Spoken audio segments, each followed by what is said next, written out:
বেগম খালেদা জিয়ার ঐতিহাসিক বিদায় যথাযথ শ্রদ্ধা ও মর্যাদার সঙ্গে সম্পূর্ণ করায় আইনশৃঙ্খলা বাহিনী ও সরকারের প্রতি ধন্যবাদ জানিয়েছেন তারেক রহমান। সকালে নিজের ভেরিফাইড ফেসবুক পেজে দেয়া এক পোস্টে তিনি এই কথা লেখেন।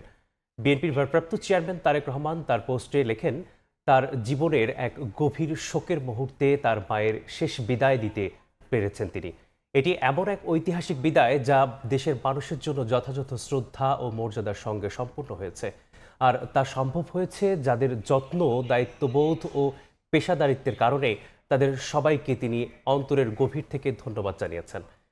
অবিরত দায়িত্ব পালন করায় সেনাবাহিনী, নৌবাহিনী ও বিমান বাহিনীর কর্মকর্তা ও সদস্যরা শুধু শৃঙ্খলা বজায় রাখেনি, শোকময় পরিবেশেও মানবিকতার উদাহরণ দেখিয়েছেন। প্রধান উপদেষ্টা ডক্টর মোহাম্মদ ইউনূস ও উপদেষ্টা পরিষদের সবার প্রতি কৃতজ্ঞতা জানান তারেক রহমান।